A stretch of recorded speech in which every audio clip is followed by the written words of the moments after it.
Hello and welcome back to the channel. So in the previous episode we talked about pre-industrial animation, and one of the mechanical animation techniques that was used in the 19th century was the zoetrope. So in this episode I thought I'd give a go at making one from scratch.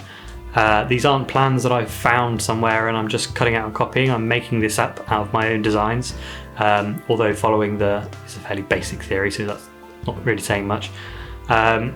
And what it is a black cylinder with 12 slots cut around it and 12 images lining the inside.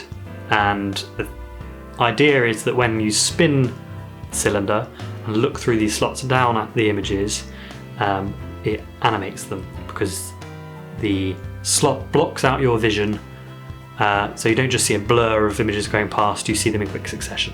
It's also an opportunity for me to try animation. I'm going to do a frame by frame short looping animation. So I thought I'd try and animate a bouncing ball. This is often used to teach animation principles. It's a simple act of a ball hitting the ground and bouncing up to a starting position and going back down, a nice looping animation, and we may try some others as well. So let's have a look and get into the making. So traditionally a zoetrope will have 12 frames, so I'm going to open up Adobe Animate and add 12 frames into my timeline. I'm also going to add a second layer underneath that I can draw a quick template on. So this template will allow me to see the position of my bouncing ball in comparison, give me a top and a bottom of where it's going to travel, and will allow me to space them out correctly. So I'm going to draw the ball at the top to start with, a little cross to mark the centre of mass, and then I'm going to turn on the onion skin. So the onion skin allows me to see the previous frame, which you can see here in blue. This replicates drawing animation onto a transparent film, which they would have done, traditional hand-drawn animations were all done with transparent paper. So the animator could flick easily between each frame. You can also see here that I'm squashing down the ball as it hits the floor and stretching it as it travels through the air. This gives the object a little bit of weight. It's the principle of squash and stretch, which is one of the 12 principles of animation, which we'll cover in another video, but it's a good example of that principle in action. And there you have the bouncing ball.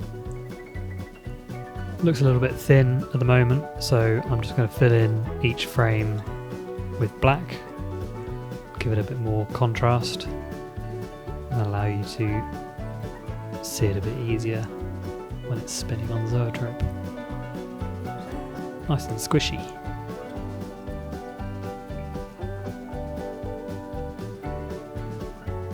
So I thought I'd add a bit more character, so I'm going to add some little eyes into each frame.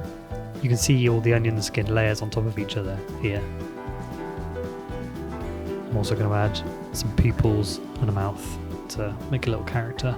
It's a fun little spinning face. So that's our zoetrope animation.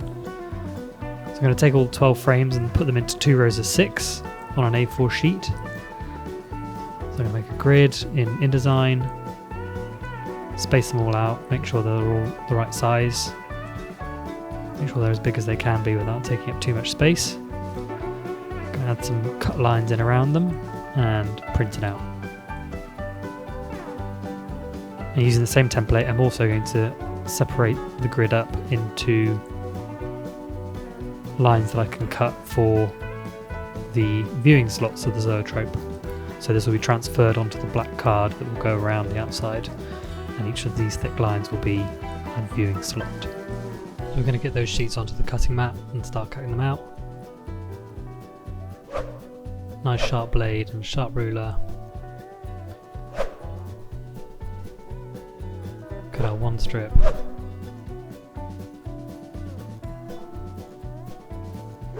Cut out the other strip. And with some double-sided tape, I'm just going to glue them together. our animation strip that fits inside the cylinder. So that's it. That's the animation part all done. So next we need to cut out our circular base. So this is just a scrap piece of thick board. Mark a rough center on it. Figure out my radius and scribe a nice clean circle.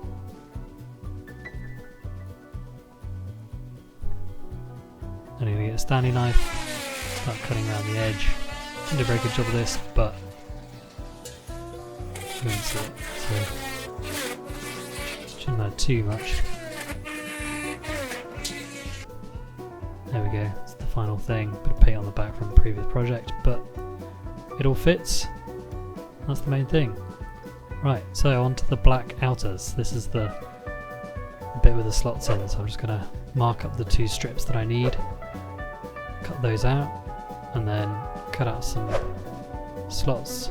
These are going to be long tabs that will stick the 2 together, and then using my paper template I'm going to cut out the little viewing slots, and then you have 2 sides. So again, with some double-sided tape, I'm going to overlap these and try and stick them as flat as I can together. And then the same on the other side to complete the loop.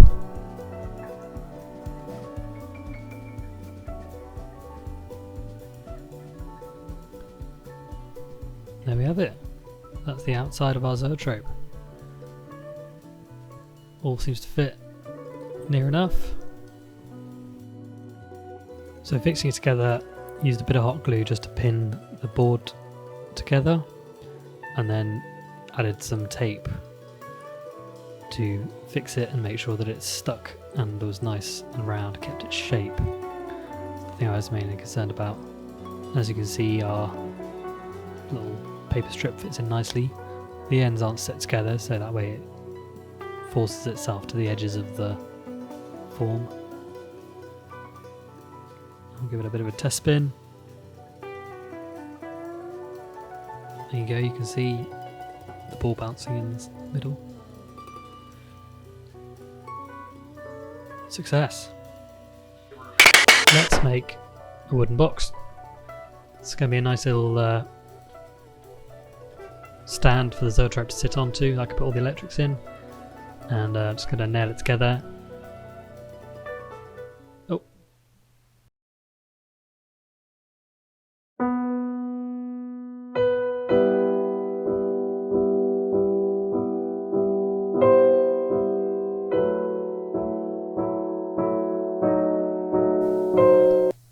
I'm not going to be deterred. Let's try again. Stick back together again.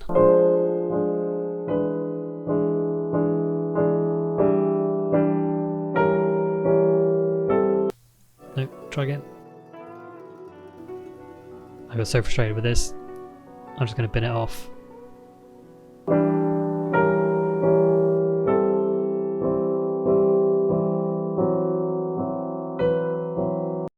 Start again, think of something else. Get that out of the way. I know, peanut butter pot, lid, holder into the bottom. Spot on. And I also made a little plastic motor mount that will glue into the bottom of it. Nice, clean and tidy. So I need a few parts to motorise the Zoetrope. So I've got a little motor, a speed controller, a little coupling, a battery pack, some wires, a little screwdriver and some heat shrink. So I've added my little speed controller to the outside of my tub with a hole in it, fixed my motor mount to the bottom. I'm just going to glue in a battery pack. Should heat my gun up a bit more before doing this, but a bit of brute force seems to do the job.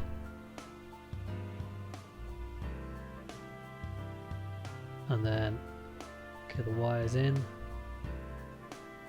tighten up those terminals. Now to solder the wires onto the bottom of the motor and add a bit of heat shrink. Excuse the terrible solder job here. So that's our base all finished up. Gonna pop the lid back on, seal it up. Check the spindle's sticking out enough. Give it a test. Yep. Spin, spin, spin. Beautiful. So now we're going to take our Zoetrope and fix it onto the base. So slot the shaft into the coupling and tighten up the set screw. And we'll give it a test. Spins really nicely. I actually had a slower motor beforehand, but I swapped it out for a faster one because it didn't work quite so well. So now we just need to stick our animation strip in. So that just slots right in there. Time to switch it on. Give it a go. And you can see in this shot that before you look through the slots, you can't really see the animation. When you do look through the slots, it's quite obvious. And the beauty of these paper zoetropes as well is it's dead easy to swap the animation out. Try a different one. So you've got bouncing ball here. If I take that one out, slide straight out, and I also did a little one of a blinking eye, which you can see here.